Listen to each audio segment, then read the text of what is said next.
our keynote speaker, Attorney Sabino Biling Padilla IV.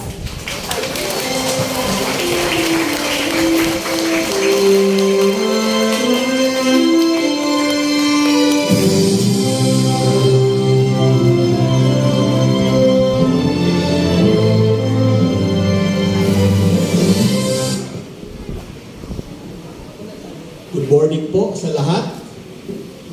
Hindi ako marunong magpanggalatok, nor do I speak Ilocano, so mag-English na lang po ako.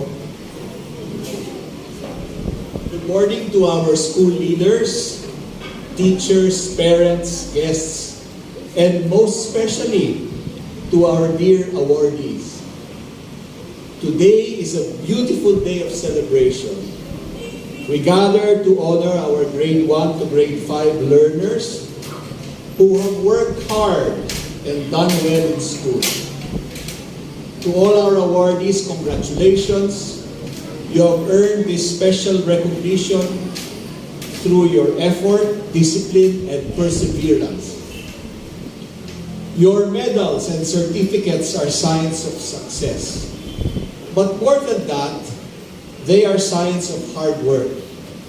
They remind us that learning takes patience, dedication, and courage. You should be proud of what you have achieved today. Our theme says, Filipino graduates, prepared to lead with competence and character.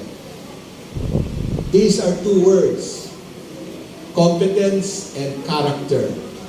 And these are very important. First, let us talk about competence. Competence means having knowledge, skills, and the ability to do something well. For students, competence means studying your lessons, doing your best in class, listening to your teachers, practicing your skills, and always trying to improve. Competence is not about being perfect. It is about being prepared. It is about learning little by little, day by day. Every time you read carefully, answer your assignments, solve a math problem, write a sentence, or learn a new lesson, you are becoming more competent. Every small effort matters. Great achievements often begin with small, faithful steps. To our dear students, your talents are important, but your effort is just as important. Some children learn quickly, while others need more time. That is all right. What matters is that you keep trying. Trying, keep learning, and keep growing. But competence alone is not enough. A person can be very smart, but if that person is dishonest, selfish, or disrespectful, then something is missing. That is why our theme also speaks about character. Character is who you are inside. It's your values. It's how you treat other people. It is doing what is right, even when no one is watching. Character means being honest, even when it is easier to cheat. It means being kind, even when others are not. It means showing respect to your parents, teachers, classmates, and all the people around you. It means being humble when you succeed and strong when life becomes difficult. Children, people may admire your intelligence, but they will trust you because of your character. In life, success is not only about having a sharp mind. It is also about having a good heart. That is why competence and character must go together. When a child has competence, that child can do things well. When a child has character, that child can do good. And when both come together, the child is truly prepared to lead. Now, when we hear the word leadership, we sometimes think it is only for older people. We imagine leaders as principals, mayors, doctors, or presidents. But even children can be leaders. All of you, children, can be leaders. You can be a leader when you set a good example. You lead when you study well and act responsibly. You lead when you help a classmate who is struggling. You lead when you include someone who feels left out. You lead when you tell the truth. You lead when you choose what is right. Leadership begins in small actions. It begins in the classroom, at home, and in everyday life. That is the kind of leadership we want our children to have. Leadership with competence and character. As Filipinos, we dream not only of children who are successful, but of children who are good, responsible, and caring. We want young people who are intelligent but also respectful, talented but also humble, capable but also compassionate.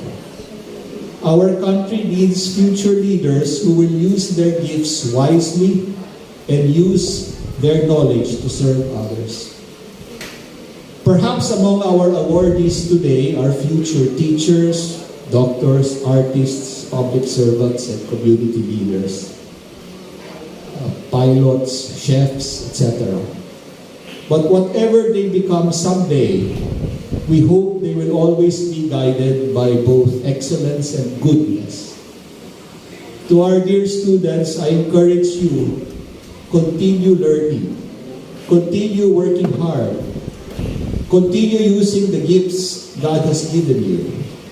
But at the same time, continue being honest, respectful, kind, and humble.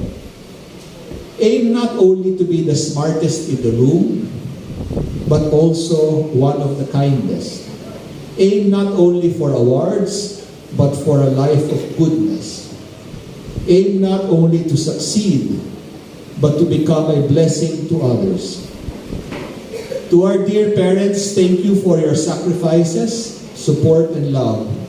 Behind every child recognized today is a family that guided, encouraged, and cared for them. Your efforts have helped shape both their minds and hearts of these children. To our teachers and educators in this forum today, thank you for your patience and your dedication. You do more than teach lessons, you help form character, inspire confidence, and prepare children for the future. For that, we are deeply grateful. And to our awardees, congratulations once again.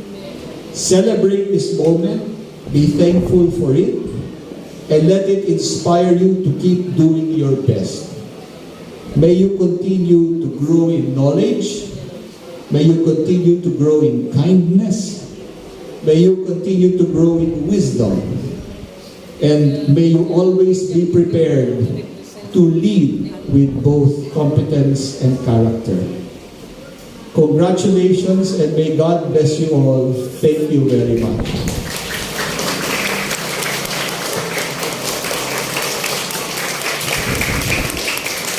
Let us acknowledge the presence of Madam Lydia Tio Quinto. And now for the awarding of Certificate of Appreciation to the keynote speaker, may I request our school principal, Madam Digna A. Tando, to please come up on stage. Madam Lydia Tio Quinto.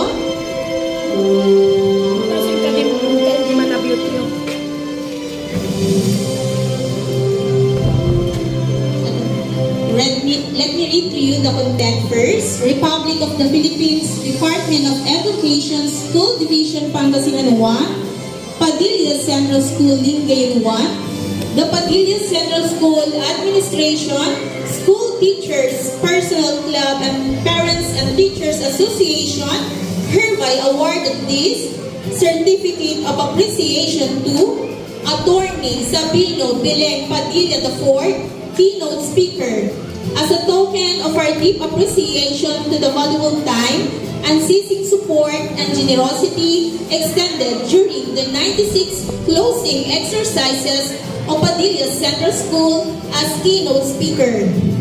Thus, his inspiration and encouragement to pursuing determination on achieving goals. Given this 31st day of March 2026 at Padilla Central School, Lingayen, Pangasinan.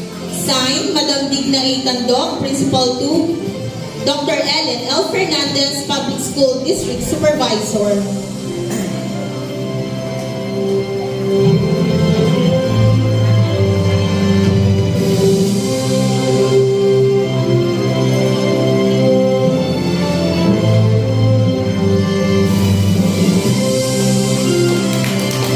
Once again, a round of applause to Attorney Sabino Belen Padilla